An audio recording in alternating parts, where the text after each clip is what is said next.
Certaines femmes crient quand leurs cœurs sont brisés. D'autres pleurent, supplient ou se battent pour chaque dernier sou. Mais Valeria, elle n'a rien fait de tout cela. Quand son mari milliardaire lui a tendu les papiers de divorce qui la laisseraient avec rien d'autre que son nom de jeune fille, elle n'a pas versé une larme. Elle n'a même pas engagé d'avocat. Elle a juste signé. Son silence lui a fait penser qu'il avait gagné. Il pensait qu'elle était faible, pensait qu'elle était vaincue. Il n'avait aucune idée que son silence n'était pas une capitulation. C'était le calme avant la tempête. 6 mois plus tard, le rugissement d'un moteur de Gulfstream G700 crierait plus fort qu'elle n'aurait jamais pu, et il atterrirait juste sur l'empire même qu'il pensait être le sien seul. La salle de conférence au 45e étage du gratte-ciel générique du centre-ville sentait le cuir cher et l'intimidation rance. C'était une odeur que Prescott connaissait bien. Il l'avait fabriquée. Il était assis au bout de la table en acajou, sa posture détendue, frôlant l'insolence. Il vérifia sa montre Patek Philippe, une flexion subtile du poignet qui capta la lumière fluorescente. « Elle a 5 minutes de retard, » dit Prescott, sans lever les yeux de son téléphone. Typique, probablement en train d'essayer de faire une entrée. Ou peut-être qu'elle pleure dehors dans sa berline amochée. Tiffany, assise à sa droite, gloussa. Elle était plus jeune, plus vive et nettement plus bruyante que la femme qu'ils attendaient. Elle posa une main manucurée sur l'avant-bras de Prescott. « Ne sois pas méchant, chérie. C'est une dure journée pour elle. Te perdre. Je serai une épave. » De l'autre côté de la table, l'avocat de Prescott, Arthur, mélangeait une pile de documents. Arthur était un requin en costume 3 pièces, un homme qui avait fait carrière en détruisant les accords prénuptiaux et en laissant les conjoints démunis. Mais aujourd'hui, il avait l'air ennuyé. C'était censé être un massacre. « Rappelez-vous la stratégie, Prescott, » Arthur murmura. « Si elle demande la maison de plage, nous contre-attaquons avec la dette sur l'appartement en ville. Si elle veut une pension alimentaire, nous traînons la procédure jusqu'à ce qu'elle n'ait plus d'argent. Nous écrasons son esprit avant même qu'elle n'ouvre la bouche. Elle n'a pas d'esprit, » Prescott riconna.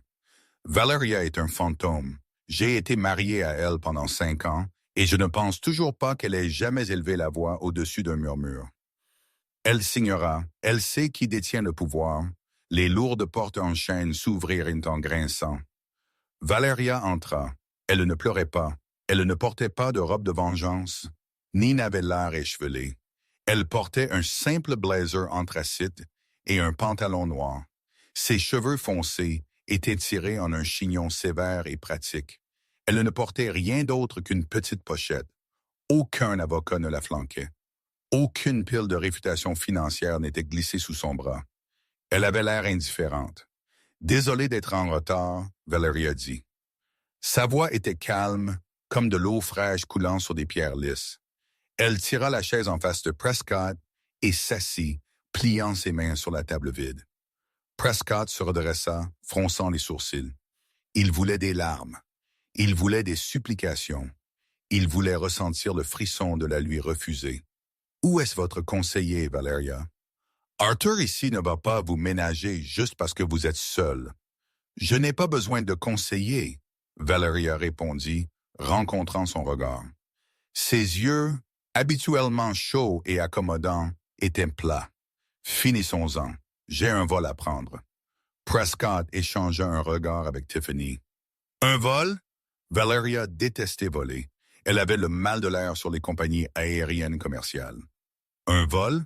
Retourner chez vos parents dans l'Ohio? » Ricana Prescott. « Classe économique, je suppose, puisque vous quitterez ce mariage avec exactement ce avec quoi vous êtes venu. » 0. Arthur fit glisser le document épais sur la table.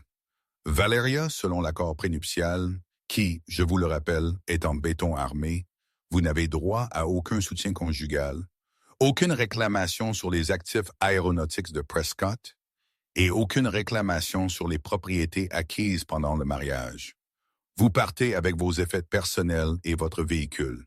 C'est tout. Arthur fit une pause, attendant l'objection. Attendant l'argument d'équité. Valeria tendit la main dans sa pochette et en sortit un simple stylo à billes. Elle ne lut pas la première page. Elle ne tourna pas vers la liste des actifs. Elle tourna vers la page de signature. « Est-ce ici que je signe ?» demanda-t-elle. La pièce devint silencieuse. Même la climatisation semblait faire une pause. Valeria Prescott dit, sa voix baissant. Il se sentait trompé. « Comprenez-vous ce que vous faites? Vous vous éloignez de millions. Si vous suppliez, peut-être que je vous jetterai un os. Peut-être couvrir votre loyer pendant quelques mois. » Valeria leva les yeux, le stylo planant au-dessus du papier. Pendant une fraction de seconde, un fantôme de sourire toucha ses lèvres.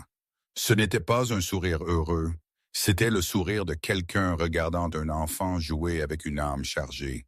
« Je ne veux pas votre argent, Prescott, » dit-elle doucement. « Je ne veux pas votre loyer. Je ne veux pas votre pitié. »« Alors, que voulez-vous » demanda-t-il, claquant sa main sur la table.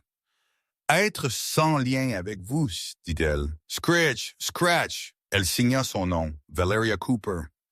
Elle se leva, referma le stylo et le remit dans sa pochette.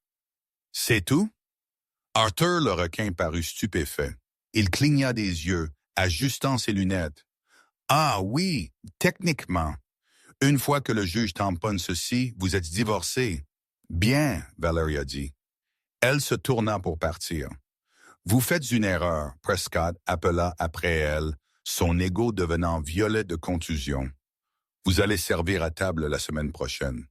Vous allez revenir en rampant. » Valeria fit une pause à la porte. Elle ne regarda pas en arrière. « Au revoir, Prescott. Bonne chance avec l'expansion de l'aérodrome. J'entends que les lois de zonage dans ce district sont difficiles. » Puis elle sortit. Prescott fixa la porte fermée. « Comment savait-elle pour l'expansion de l'aérodrome? » murmura-t-il. « Je n'ai même pas encore annoncé l'emplacement. » Qui s'en soucie? Tiffany gloussa, attrapant les papiers signés. Elle a signé. C'est fini. Nous sommes libres. Tu gardes tout. Prescott força un sourire, mais le nœud froid dans son estomac ne se desserra pas. Le silence de Valeria n'avait pas semblé être de la soumission. Cela donnait l'impression que c'était elle qui le rejetait. 3 mois passèrent, l'encre sur les papiers de divorce sécha et Prescott se jeta dans son travail, alimenté par l'énergie maniaque de sa victoire. Prescott n'était pas juste riche. Il était le PDG d'Ascendancy Aviation, une entreprise de sous-traitance privée qui gérait des hangars de luxe et des pistes d'atterrissage privées pour les ultra-riches. Son joyau de la couronne était le projet Sovereign Skyport. C'était un plan ambitieux pour transformer une vaste étendue de terre désertique en dehors de Las Vegas en l'aéroport privé les plus exclusifs du monde. Un terrain de jeu pour milliardaires, où ils pourraient atterrir leur jet et se rendre directement dans des casinos à gros enjeux sans jamais voir un agent de la TSA. Mais il y avait un problème, un gros. Que voulez-vous dire? Nous n'avons pas le secteur nord, aboya Prescott, arpentant son bureau au mur de verre. Il jeta une balle anti-stress contre la fenêtre. Son chef des opérations, un homme nerveux nommé Gary, essuya la sueur de son front. « Monsieur, nous avons acquis les parcelles sud, est et ouest, mais le secteur nord, la bande de terre dont nous avons besoin pour l'extension de la piste principale, pour gérer les plus grands jets comme les Global 75 Sens, a été vendu hier. » Vendu? Prescott arrêta de faire les pas. À qui? J'ai offert à ces agriculteurs le double de la valeur marchande. Ce n'étaient pas les agriculteurs, monsieur. Les agriculteurs ont vendu à une société holding il y a 2 semaines. Cette société holding vient de le revendre à un promoteur privé ce matin. Qui est le promoteur? Demanda Prescott. BlackRock, Vanguard, quelques empreintes saoudiennes. Gary baissa les yeux vers sa tablette, le visage pâle. C'est une SARL appelée Silentium Partners. Nous ne trouvons pas de visage derrière cela. Juste un agent enregistré dans le Delaware. Prescott grogna. Silentium, ça sonne prétentieux. Écoutez, je me fiche de qui ils sont. Tout le monde a un prix. Cette terre leur est inutile. C'est de la broussaille désertique. Elle n'a de valeur pour moi que parce qu'elle se connecte à mon terminal. Appelez-les. Offrez-leur 20% de plus que ce qu'ils ont payé. Nous avons essayé, monsieur, Gary murmura. Et? Ils ont dit que la terre n'est pas à vendre. Ils ont dit qu'ils avaient leur propre plan de développement. Prescott rit. Un sondeur et aboyeur. Des plans pour quoi? Une ferme de cactus? Ils bluffent. Ils veulent me presser. C'est des affaires, Gary. Ils veulent me faire suer. Organisez une réunion. Je veux rencontrer le propriétaire de Silentium Partners face à face. J'apporterai le chéquier et j'apporterai l'intimidation. Ils ont déjà demandé une réunion, monsieur. Gary dit. Voyez, je vous l'ai dit, sourit Prescott, ajustant sa cravate. Quand? Aujourd'hui. Dans 1 heure. Où? Mon bureau? Non, monsieur. Gary déglutit difficilement. Ils veulent se rencontrer sur la terre, secteur nord. Ils ont dit qu'ils inspectaient la propriété. Prescott attrapa sa veste. Bien, prenez le Range Rover. Allons montrer à ces amateurs comment les grands jouent. Le trajet jusqu'au site du Sovereign Skyport prit 40 minutes. La chaleur chatoyante du désert du Nevada déformait l'horizon. Alors qu'ils approchaient du site de construction du terminal de Prescott, le squelette d'acier de son futur empire s'éleva de la poussière. C'était magnifique. Mais alors que le Range Rover passait le sommet de la colline vers le secteur nord contesté, Prescott vit quelque chose qui le fit piler. « Qu'est-ce que c'est? » murmura-t-il. Sur la terre de broussailles inutile du secteur nord, il y avait de l'activité, mais pas d'équipement de construction. Il y avait une piste temporaire. C'était une bande de déploiement rapide de haute qualité, de style militaire, le genre utilisé par les bases d'opération avancées. Elle avait été posée avec une vitesse et une précision incroyables, et au milieu se trouvait un convoi de SUV noirs. « Conduisez », ordonna Prescott, sa voix tendue. Ils dérapèrent jusqu'à un arrêt près de la ligne de démarcation. Prescott sauta, la poussière tourbillonnant autour de ses mocassins italiens. Il marcha vers le convoi, Gary le suivant. « Hé !» cria Prescott à un grand homme en costume debout près d'un des SUV. « Qui est en charge ici? Vous entrez par effraction sur... Eh bien, vous êtes adjacent à une zone de construction active. » Le garde du corps ne broncha pas. Il pointa juste vers le ciel. Un bourdonnement grave commença à vibrer dans la poitrine de Prescott. Ce n'était pas le vent. C'était un son qu'il connaissait mieux que son propre battement de cœur. Turbofans, moteur Rolls-Royce Pearl 700. Il leva les yeux. Descendant du ciel bleu, brillant comme une balle d'argent, était un jet, mais pas n'importe quel jet. C'était un Gulfstream G700, le prédateur suprême de l'aviation privée. Il était massif, élégant et tout neuf. La livrée était d'un bleu nuit profond avec des accents argentés. C'est un avion de 75 millions de dollars. Haleta Gary.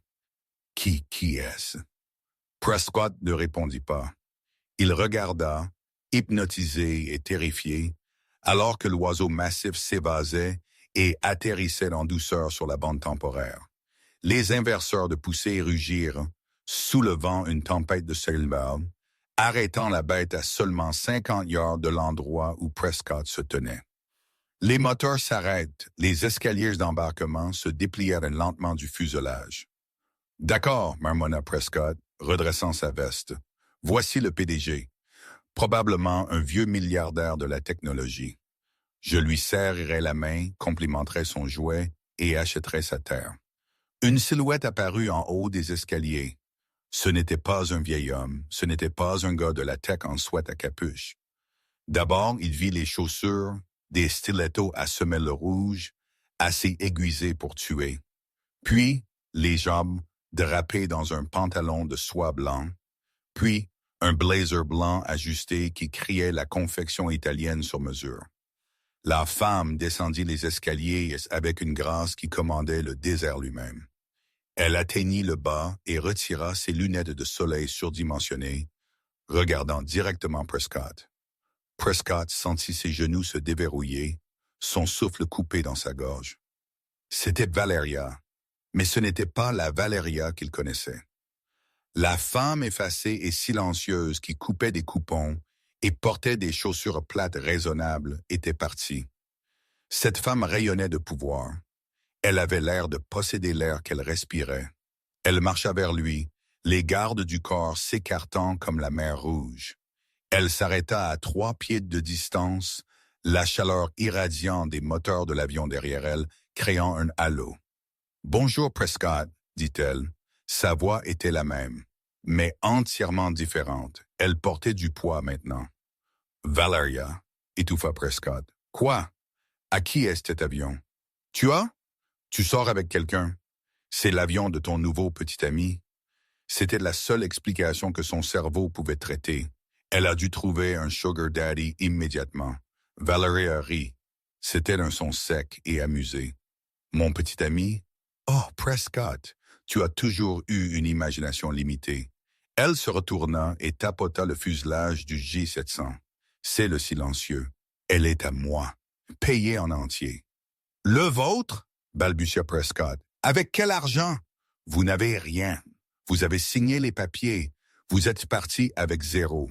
Je suis parti avec zéro de votre argent, Prescott. » Valeria corrigea, s'approchant, ses yeux glacials. « Je n'ai pas pris un centime des vôtres parce que je n'en avais pas besoin. Je n'en ai jamais eu besoin. »« Je ne comprends pas, » balbutia Prescott, regardant d'elle au jet. « Vous étiez bibliothécaire quand je vous ai rencontré. Vous n'étiez personne. » « J'étais une femme tranquille, » Valeria dit. « Il y a une différence entre n'être personne et être tranquille. Et pendant que vous étiez occupé à construire votre petit empire sur la dette et l'endettement, j'étais occupé à gérer mon héritage. Héritage. Mon grand-père n'était pas juste un agriculteur, Prescott. Il était Tobias Vance. Attendez, Vance était banni. Corrigeons. Il était Tobias Hale. Le visage de Prescott devint blanc. Tobias Hale, le magnat du transport maritime, le baron du chemin de fer. Il est mort il y a 10 ans et a tout laissé à sa seule petite fille, Valeria sourit. Mais la fiducie avait une clause. Je ne pouvais pas accéder au principal avant d'avoir 30 ans ou avant d'être divorcé. Grand-père n'a jamais fait confiance aux hommes que je fréquentais. Il voulait s'assurer que je n'étais pas aimé pour mon argent. Elle se penche après, sentant la vanille chère et le carburant d'avion. Je ne vous l'ai pas dit parce que je voulais voir si vous m'aimiez. Vous avez prouvé de manière assez approfondie que non. Alors j'ai signé les papiers. J'ai déclenché la clause de fiducie. Et maintenant, elle balaya la main sur le paysage désertique. Maintenant, je suis la propriétaire de Silentium Partners et je possède la terre dont vous avez besoin pour faire atterrir vos gros jets. Prescott regarda le secteur nord, puis son terminal à moitié terminé. Sans cette terre, son aéroport n'était qu'un parking très cher pour de petits Cessnas. Il était ruiné. Valeria, Prescott dit, sa voix tremblante, passant instantanément en mode charme. « Bébé, attends, on peut parler de ça. On était mariés. On a eu de bons moments. Tu n'as pas à faire ça. » « Je ne vous fais rien, Prescott, » Valeria dit, remettant ses lunettes de soleil. « Je fais juste des affaires et mon modèle commercial n'inclut pas de partenaires qui pensent que le silence équivaut à la stupidité. » Elle se retourna vers son jet. « Quittez ma propriété, Prescott. Les moteurs sont encore chauds et j'ai une réunion à Tokyo ce soir. » L'atmosphère dans le penthouse de Prescott ce soir-là était toxique. La vue panoramique des lumières de la ville, habituellement une source d'immense fierté pour lui, se sentait maintenant comme une moquerie. Chaque lumière représentait une personne qui n'était pas actuellement humiliée par son ex-femme.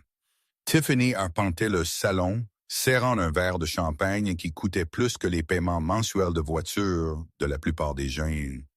Mais elle ne l'appréciait pas. Alors, « Laissez-moi comprendre », claqua-t-elle, sa voix stridente. « Elle a un jet de 75 millions de dollars Et vous avez un chantier que vous ne pouvez pas finir?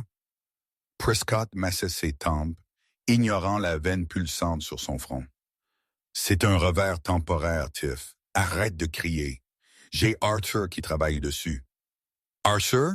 Ricana Tiffany. Le type qui l'a laissé partir avec une fortune secrète.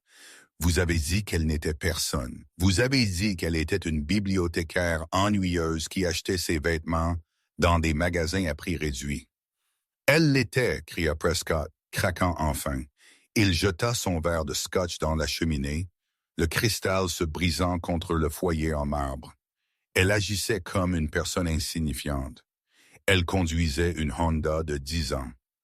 Comment étais-je censé savoir qu'elle était la petite fille de Tobias Hale? Il s'affala sur le canapé en cuir. Tobias Hale? L'homme était une légende. Il possédait la moitié des routes maritimes de l'Atlantique.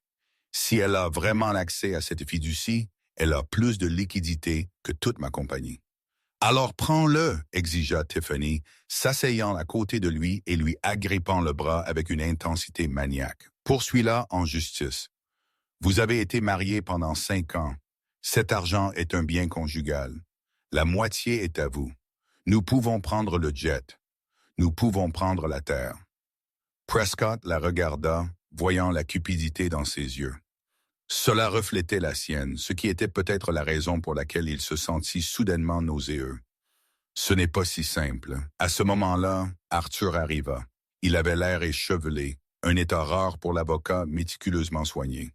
Il portait une mallette qui semblait lourde de mauvaises nouvelles. « Dites-moi que vous avez trouvé une échappatoire, » Prescott dit, sans se lever. « Dites-moi que nous pouvons la poursuivre pour fraude. » Elle n'a pas divulgué ses actifs pendant la procédure de divorce. C'est un parjure. Cela annule le règlement. Arthur s'assit, desserrant sa cravate. Il sortit un dossier épais. J'ai passé les 6 dernières heures avec une équipe de comptables légistes et 3 spécialistes du droit des successions. Nous avons examiné les documents de la fiducie Hale. Ils sont du domaine public, si vous savez où chercher dans le Delaware. Et elle n'a pas menti, Prescott, Arthur dit, sa voix vaincue. La fiducie est une fiducie irrévocable à saut de génération, avec un déclencheur de dissolution spécifique. Les actifs n'étaient pas légalement siens pendant qu'elle était mariée à vous. Le titre des actifs est resté avec le fiduciaire. Arthur ouvrit le dossier et désigna un paragraphe surligné. Lisez ceci. Le bénéficiaire Scooper n'a aucune réclamation, titre ou intérêt sur le principal jusqu'à ce qu'elle atteigne l'âge de 30 ans ou jusqu'à ce que son mariage avec Prescott Sterling soit légalement dissous, selon la première éventualité. Prescott fixa son propre nom dans le texte juridique. « Attendez, mon nom est dans la fiducie? Son grand-père a écrit mon nom dans la fiducie? Il semble que l'amendement ait été ajouté peu après votre mariage. » Arthur dit d'un air sombre. « Son grand-père n'a pas seulement protégé son argent. Il a spécifiquement parié contre vous.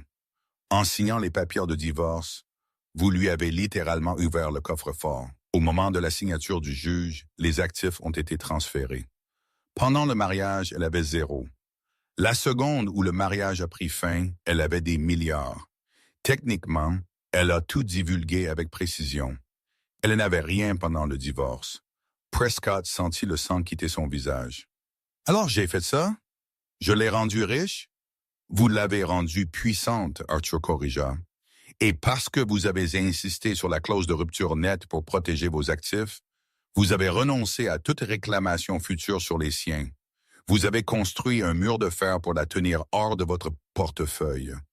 Et maintenant, ce même mur vous tient hors du sien. Il doit y avoir quelque chose, rugit Prescott, se levant et faisant les 100 pas. Elle bloque ma piste. J'ai des investisseurs qui viennent la semaine prochaine. Si je ne peux pas leur montrer une voie fonctionnelle pour les Global 75 Cents, Ascendancy Aviation est morte dans l'œuf. Je suis endetté jusqu'au cou, Arthur. J'ai emprunté contre la valeur future du terminal. Arthur soupira. Les voies légales prendront des années. Elle a l'argent pour nous enterrer sous des requêtes jusqu'à ce que nous percevions tous les deux la sécurité sociale. Si vous voulez cette terre, vous ne pouvez pas la poursuivre en justice pour l'obtenir. Vous devez la forcer à vendre. La forcer comment? Pression, Arthur dit. Zonage, permis, études environnementales. Les commissaires du comté sont vos amis, n'est-ce pas? Vous avez fait des dons à leur campagne pendant des années. Rendez-lui impossible de construire quoi que ce soit sur cette terre. Si sa terre lui est inutile, peut-être qu'elle vous la vendra juste pour se débarrasser du casse-tête. Les yeux de Prescott se rétrécirent. Un sourire cruel revint lentement sur son visage. Oui, le commissaire Grant me doit une faveur. J'ai acheté une voiture à son fils l'année dernière. Et l'inspecteur de l'EPA. Je suis au courant de ses dettes de jeu. Il se tourna vers Tiffany. Verse-moi un autre verre, chérie. Valeria a peut-être l'argent, mais elle ne sait pas comment fonctionne le vrai monde. Elle pense qu'elle peut juste faire atterrir un jet et gagner. Je vais l'enterrer sous une paperasse si épaisse qu'elle ne pourra pas respirer. 2 semaines plus tard, le gala annuel Wings of Nevada s'est tenu au Bellagio. C'était l'événement fort de l'industrie aéronautique dans le Sud-Ouest. Chaque PDG, lobbyiste et individu fortuné avec une licence de pilote était là. Prescott entra dans la salle de bal avec Tiffany à son bras. Il avait l'air impeccable dans un smoking Tom Ford, mais à l'intérieur, il transpirait. Les 2 dernières semaines avaient été un cauchemar. Il avait fait appel à toutes les faveurs. Il avait fait inspecter la piste temporaire de Valeria par le comté 3 fois. Il avait fait déposer une plainte pour nuisance sonore par l'EPA. Il avait essayé de bloquer la route d'accès au secteur nord, affirmant que c'était une servitude privée. Et pourtant, Valeria n'avait pas répondu. Pas d'appel téléphonique en colère, pas de lettre de cessation et d'abstention. Juste le silence. Souris. Tiffany siffla entre ses dents. Elle portait une robe légèrement trop serrée et légèrement trop scintillante, essayant trop fort de ressembler à de la vieille argent. Tout le monde nous regarde. Ils regardent pour voir si je suis déjà mort, marmonna Prescott. Il scruta la pièce. Il devait trouver Lucas Thorne. Lucas était le PDG d'Horizon Logistics, une importante compagnie de fret à la recherche d'un nouveau hub. Si Prescott pouvait signer Lucas ce soir, la compte couvrirait ses intérêts de prêt pendant 6 mois. Il aperçut Lucas près de la sculpture de glace, parlant à... Prescott se figea. Lucas Drake parlait à Valeria, mais elle n'était pas seule. Elle était entourée. Un cercle d'hommes en costume cher, des hommes que Prescott reconnaissait comme certains des acteurs les plus puissants de l'État, pendaient à chacun de ses mots. Et Valeria, elle était époustouflante. Elle portait une robe de soie bleu nuit liquide qui drapait son corps comme de l'eau. C'était élégant, discret, et coûtait clairement plus cher que la voiture de Prescott. Ses cheveux étaient lâchés, cascadant en vagues lâches. Autour de son cou se trouvait un collier de saphir qui captait la lumière du lustre, une pièce qui ressemblait étrangement à la célèbre étoile de Bombay de la collection Hale. Elle ne ressemblait pas à une ex-femme. Elle ressemblait à une reine tenant sa cour. Prescott marcha vers elle, traînant Tiffany avec lui. Il ne pouvait pas la laisser voler son client potentiel. « Lucas !» tonna Prescott, forçant un ton jovial. « Je vois que vous avez rencontré mon ex-femme. » Le cercle s'ouvrit. Valeria se retourna lentement, son expression illisible. Elle tenait un verre d'eau pétillante. Prescott, Lucas dit, hochant la tête. Nous discutions juste de l'avenir de l'aviation du Nevada. Valeria a des idées fascinantes. Valeria, rit Prescott avec condescendance. Valeria pense qu'un jet privé fait d'elle une experte. Mais gérer un aéroport, c'est l'infrastructure, la logistique, la politique. Ce n'est pas un passe-temps pour les mondaines. Il regarda Valeria, s'attendant à ce qu'elle recule comme elle le faisait quand il la rabaissait en public. Au lieu de cela, elle prit une gorgée d'eau et sourit. « Vous avez raison, Prescott. Ce n'est pas un passe-temps. C'est pourquoi je ne construis pas un aéroport. Voyez? » Prescott se tourna vers Lucas. Elle l'admet. Elle fait juste du squat sur la terre pour me défier. Elle n'a pas de plan de développement. Je ne construis pas un aéroport, Valeria continua, sa voix claire et portant au-dessus du léger bourdonnement de la fête. Je construis un sanctuaire d'aviation. Un quoi? Demanda Tiffany, froissant son nez. Valeria se tourna vers le groupe, s'adressant aux investisseurs. Les aéroports privés standards, comme celui que Prescott a du mal à finir, ne sont que des parkings. Vous atterrissez, vous montez dans une voiture, vous partez. C'est transactionnel. C'est froid. Elle fit un geste avec son verre. Mon projet, le Halo, est une destination. Le secteur nord n'est pas juste une piste. J'ai déjà commencé la construction d'un hôtel-boutique ultra-luxe de 50 suites, un spa souterrain et une installation de coffre-fort de haute sécurité pour que les clients puissent stocker des actifs de grande valeur comme l'or et l'or. Les pilotes ne font pas que déposer des passagers. Ils ont un salon dédié qui rivalise avec un Ritz-Carlton. Et les passagers, ils n'ont pas à se rendre au strip pour jouer. J'ai obtenu une licence de jeu restreinte pour le terminal lui-même. Le cercle d'hommes murmura d'appréciation. Prescott sentit froid. Une licence de jeu?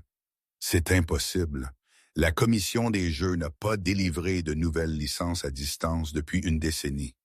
Ils l'ont fait quand le demandeur a le soutien de la Fondation Hale. Valeria dit doucement. Et quand le demandeur promet de construire une ferme solaire qui alimente non seulement l'aéroport, mais aussi les écoles primaires locales. Vous voyez, Prescott, pendant que vous corrompiez le commissaire de zonage avec une voiture d'occasion, je finançais l'initiative d'énergie renouvelable de la ville. Elle se tourna de nouveau vers Lucas Drake. Lucas, concernant votre flotte logistique, le Halo aura un système de transfert de fret souterrain dédié. Vos camions ne verront jamais la lumière du jour. Complètement sécurisé, complètement discret. Et je peux vous offrir un taux de redevance d'atterrissage fixe pour 10 ans à 20% en dessous de la valeur du marché. Les yeux de Lucas s'écarquillèrent. 20%? Comment est-ce durable? Je n'ai pas de dette, Valeria dit simplement, ses yeux se fixant sur ceux de Prescott. Je possède la terre. Je possède la compagnie de construction. Je possède le capital.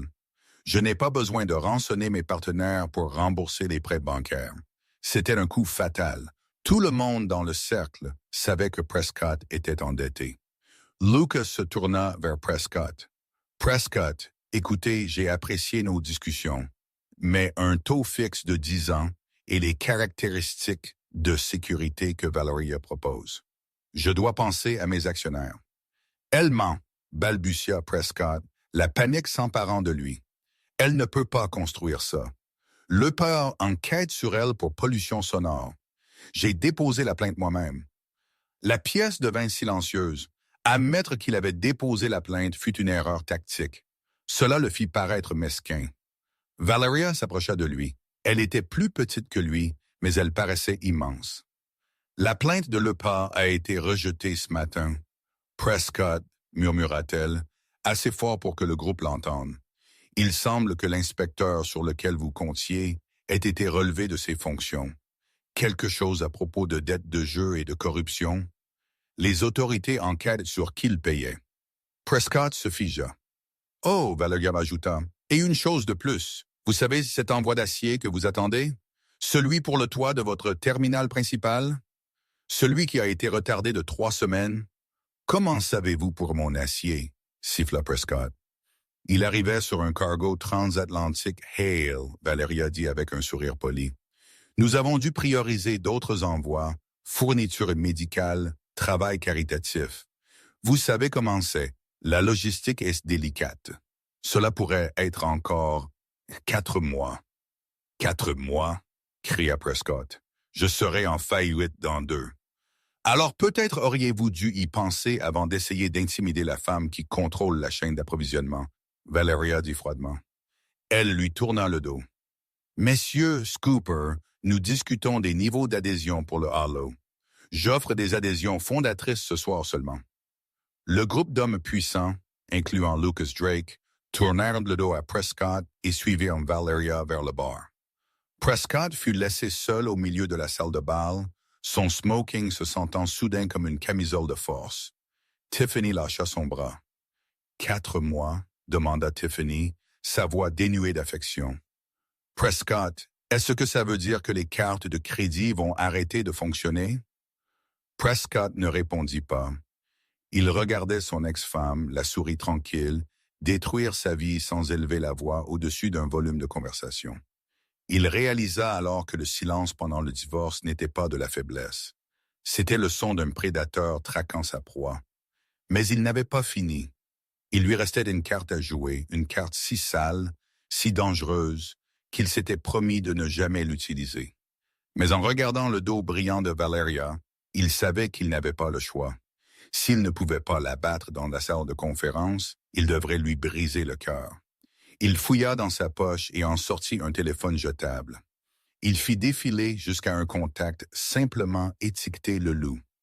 L'emplacement était un bar miteux au nord de Las Vegas, à des kilomètres des lumières scintillantes du Strip et à des années-lumière des cercles où Prescott se déplaçait habituellement. Il était assis dans une cabine collante, sirotant une bière bon marché, vérifiant son téléphone toutes les 30 secondes. Sa vie se désagrégeait à une vitesse qui défiait la physique. Dans les 2 semaines suivant le gala, Ascendancy Aviation était entré en chute libre. Les investisseurs, effrayés par les commentaires de Valeria sur l'envoi d'acier et l'enquête de l'EPA, avaient gelé leurs fonds. Le chantier était silencieux. Les ouvriers avaient quitté le travail hier après que leur chèque de paie ait été sans provision, et Tiffany était partie. Elle n'avait même pas écrit de note. Elle avait simplement fait ses valises pendant qu'il était à une réunion de crise et avait bloqué son numéro. La seule chose qu'elle avait laissée derrière était son relevé de carte de crédit, soulignant la limite qu'il avait atteinte. « Vous ressemblez à un homme qui a perdu son chien », râla une voix. Prescott leva les yeux. Glissant dans la cabine en face de lui, se trouvait un homme qui semblait taillé dans le granit et de mauvaises décisions. Il portait une veste en cuir délavé et avait une cicatrice traversant son sourcil gauche. C'était Kyle. Dans les coins plus sombres du monde de l'entreprise, Kyle était connu comme un fixeur, mais c'était un terme poli. Il était un expert en démolition de réputation. « Je n'ai pas perdu de chien, » marmonna Prescott. « Je m'occupe d'un nuisible. » Un nuisible très riche. Kyle fit signe à la serveuse pour un whisky. L'ex-femme. « Je lis les journaux d'affaires. Elle construit le Taj Mahal des aéroports juste à côté de votre tasse de ferraille. »« Ce n'est pas un tas de ferraille, » claqua Prescott, puis baissa la voix alors qu'un camionneur à la table voisine le fusilait du regard. « C'est un retard temporaire, mais elle m'étouffe, elle a les fournisseurs, elle a le zonage, elle a les clients. J'ai besoin qu'elle soit arrêtée, Kyle. Je ne veux pas un retard. Je veux dire arrêter. » Kyle prit une gorgée du whisky qui arriva. « Vous voulez qu'elle soit blessée? Cela coûte plus cher. Et je n'aime pas blesser les filles, mais à moins qu'elle ne me tire une dessus. » « Non, pas de violence, » Prescott dit rapidement. Il n'était pas un meurtrier. Il était juste un narcissique désespéré. Je veux qu'elle soit discréditée. Elle lance le Halo dans 3 jours. Le gouverneur sera là, la presse, le directeur régional de la FAA. Gros enjeu. Cale hocha la tête. Je veux que vous placiez quelque chose dans son installation de fret. Prescott se pencha, ses yeux fiévreux. Quelque chose qui effraie les fédéraux. Drogue, armes non enregistrées, art volé. Je m'en fiche, je veux une descente le soir de l'ouverture. Je veux qu'elle soit menottée pendant que les caméras tournent. Si elle perd son habilitation de sécurité, elle perd sa licence de jeu. Si elle perd la licence, le projet meurt, et j'achète la terre pour des cacahuètes. Kyle étudia le visage de Prescott pendant une longue et inconfortable minute. « Vous me demandez d'infiltrer une installation qui a une sécurité de niveau militaire. J'ai entendu parler de son installation. Elle a des scanners biométriques, des capteurs de mouvement et un chef de sécurité qui dirigeait des opérations pour le Mossad. J'ai les schémas, Prescott dit. faisant glisser une clé USB sur la table. J'ai construit les plans de levée originaux pour ce secteur. Je sais où sont les angles morts dans la clôture périmétrique. Il y a un ponceau de drainage sur la crête nord. Il mène directement dans les tunnels de maintenance souterrains. Kyle manipula la clé USB et la charge utile. J'ai encore quelques contacts dans le commerce d'importation qui me doivent des faveurs, Prescott murmura. Il y a une caisse dans un entrepôt, à Henderson, marquée comme pièces avioniques. À l'intérieur, ce sont des plaques de fausse monnaie. Des trucs de haute qualité, très illégales. Si les services secrets trouvent ça dans son coffre-fort, elle part pour 20 ans. Kyle termina. Il sourit d'un air suffisant. Vous la détestez vraiment, n'est-ce pas? Je déteste qu'elle pense qu'elle est meilleure que moi, Prescott cracha. Elle n'était rien. Je l'ai faite, et maintenant elle essaye de m'effacer. Ça va vous coûter cher, Kyle dit. 50 000 maintenant, 50 quand les menottes seront mises. Prescott déglutit difficilement. 50 000 était littéralement tout l'argent liquide qu'il lui restait. C'était l'argent de la paye qu'il avait réussi à rassembler en vendant sa Porsche Vintage ce matin-là. Fait, Prescott dit, poussant une enveloppe d'argent liquide sur la table. Kyle prit de l'enveloppe et la clé. Il se leva. Regardez les nouvelles vendredi soir, Prescott. Ça va être un sacré spectacle. Alors que Kyle sortait, Prescott s'affala contre le siège en vinyle. Il se sentait sale, il se sentait terrifié. Mais pour la première fois depuis des mois, il sourit. Valeria pensait qu'elle était intouchable parce qu'elle jouait selon les règles de l'élite. Elle avait oublié que Prescott jouait selon les règles du caniveau. Vendredi soir arriva avec la fanfare d'un couronnement. Le ciel du désert était illuminé par des projecteurs, balayant d'avant en arrière le halo. C'était encore plus magnifique que les rendus. Le terminal principal n'était pas juste un bâtiment, c'était une sculpture de verre et d'acier blanc, en forme d'oiseau en plein vol. La piste était bordée de lumière LED bleue qui faisait ressembler le tarmac à une rivière de saphir. Prescott regardait depuis le balcon de sa tour de bureau assombrie et vide à 1 mile de distance. Il tenait une paire de jumelles puissantes. Il pouvait voir les limousines arriver. Il vit le gouverneur serrer la main de Valeria. Valeria avait l'air éthérée. Elle portait une robe argentée qui scintillait comme le clair de lune. Elle riait, l'air détendu, l'air triomphant. « Ris tant que tu peux », murmura Prescott, vérifiant sa montre. Il était 21h00. Selon Kell, le tuyau avait déjà été donné, l'appel anonyme au bureau local du FBI à Las Vegas affirmant qu'une opération de contrefaçon massive était menée depuis les coffres sécurisés de Silentium Partners. Prescott attendit. 21h15, 21h30. Où était-il? Ça, où était-il? Où étaient les sirènes? Où étaient les SUV noirs dévalant la route d'accès? La fête semblait devenir plus bruyante. Il pouvait entendre le son faible d'un groupe de jazz porté par l'air du désert. Puis, son téléphone sonna. Il le saisit, s'attendant à ce que Cale lui dise que c'était fait. « Monsieur Prescott Sterling ?» demanda une voix sévère. « C'est moi », dit Prescott, confus. « C'est l'agent spécial Miller du FBI. Nous avons besoin que vous veniez immédiatement à l'aérodrome de Silentium Partners. » Le cœur de Prescott bondit dans sa gorge. Ça a marché.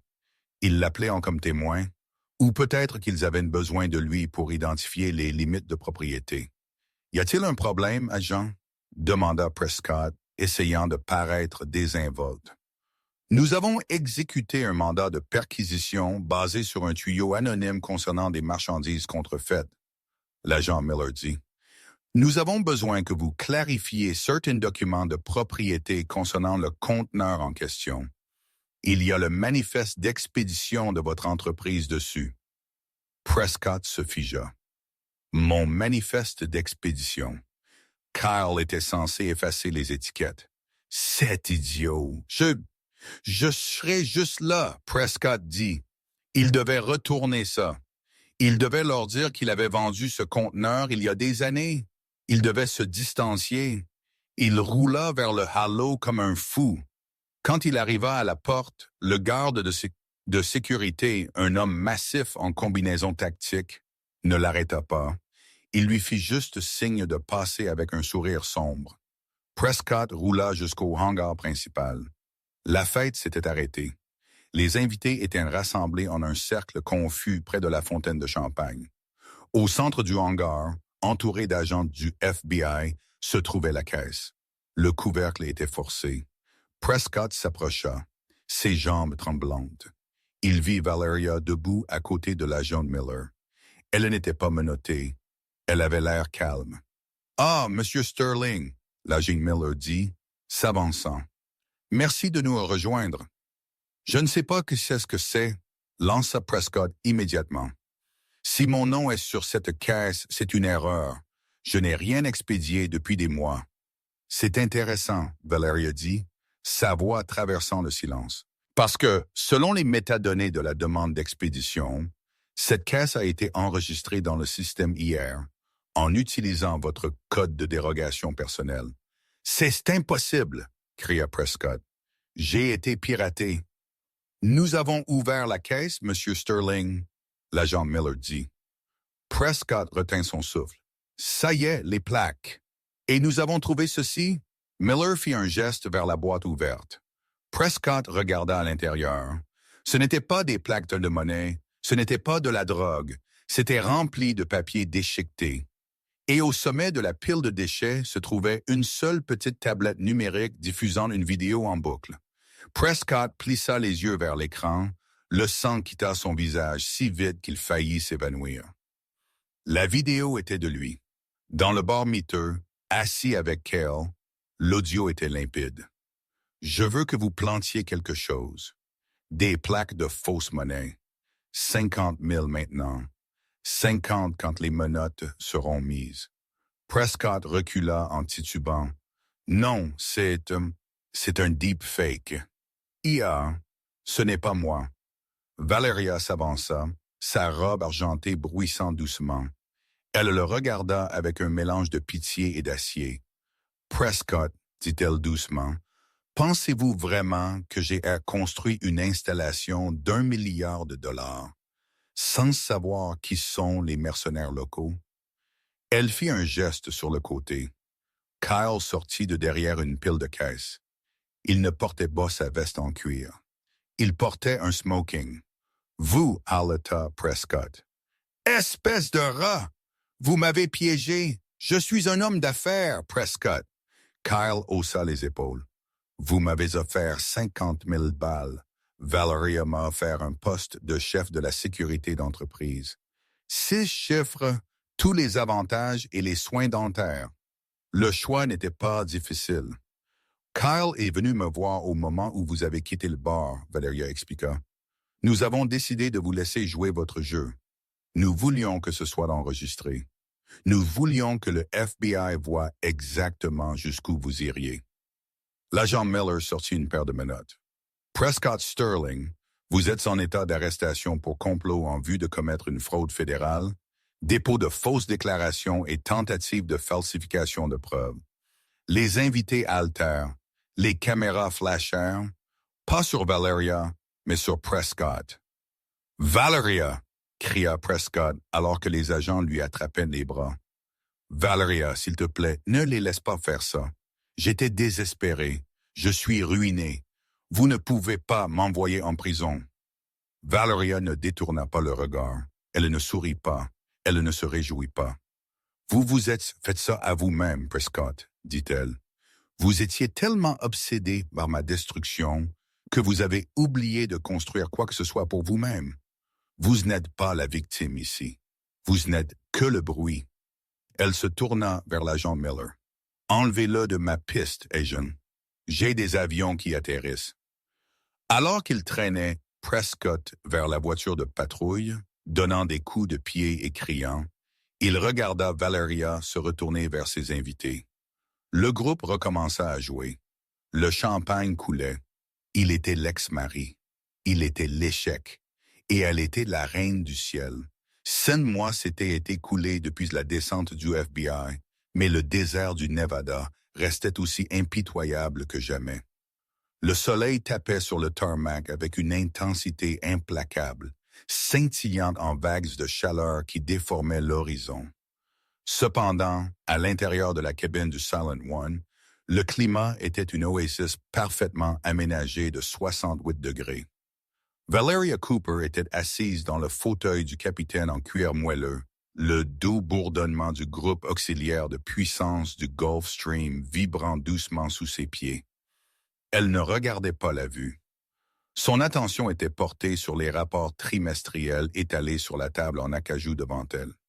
Les chiffres racontaient une histoire bien plus captivante que tout ce qu'elle avait vécu au cours des 5 dernières années. Le halo ne faisait pas que survivre. Il prospérait. L'hôtel de 58 était complet pour les 24 prochains mois. Le concept de sanctuaire, un endroit où l'intimité était le luxe ultime, avait révolutionné l'industrie de l'aviation privée. Elle avait créé un havre et l'élite mondiale s'y pressait. Un léger coup à la porte de la cabine rompit sa concentration.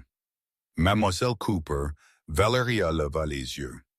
Sarah, sa nouvelle assistante exécutive, une jeune femme vive et efficace, sans aucun des héritiers de Tiffany, se tenait dans l'embrasure de la porte, tenant une tablette mince. « Nous avons reçu l'autorisation pour le départ de Londres », Sarah dit.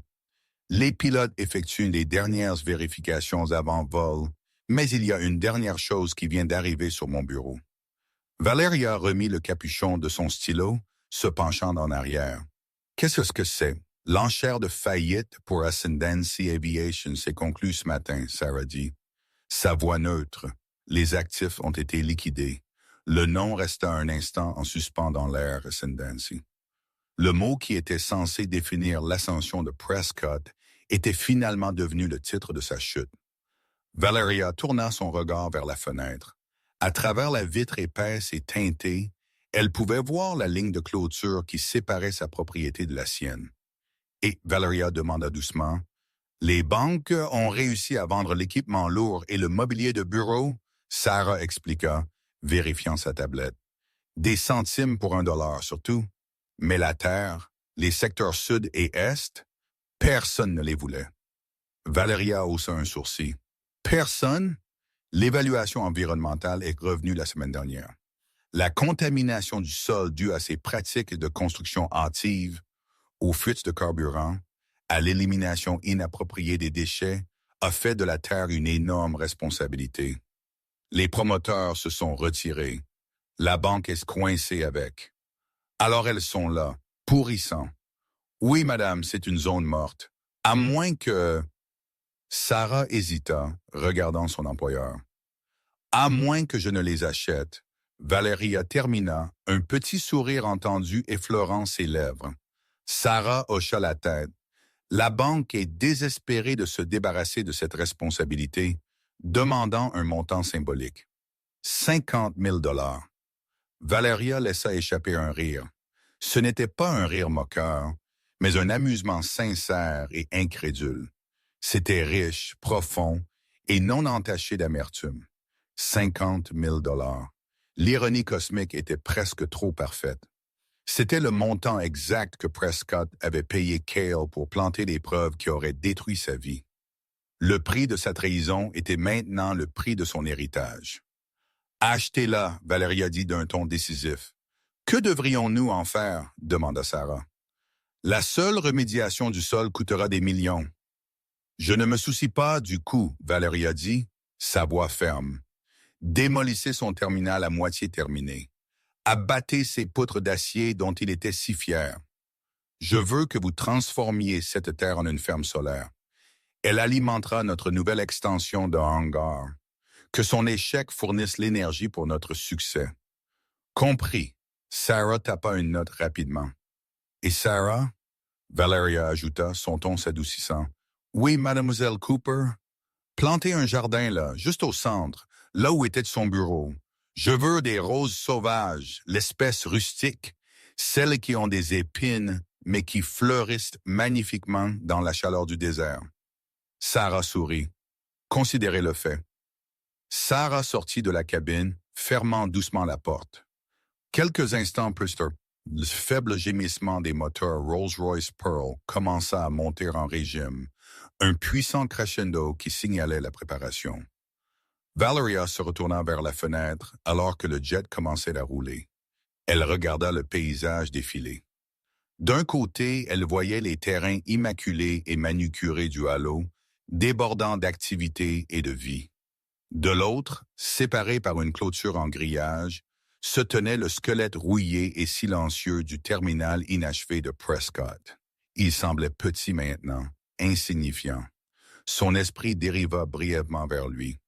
Prescott en était actuellement à 6 mois d'une peine de 3 ans dans un établissement à sécurité minimale en Arizona. Il lui écrivait, bien sûr. Au début, les lettres étaient remplies de rage, la blâmant de l'avoir trompé. Puis vint la négociation, les promesses qu'il avait changées. La dernière avait été une supplique pour de l'argent pour son compte de cantine. Elle n'en avait pas ouvert une seule.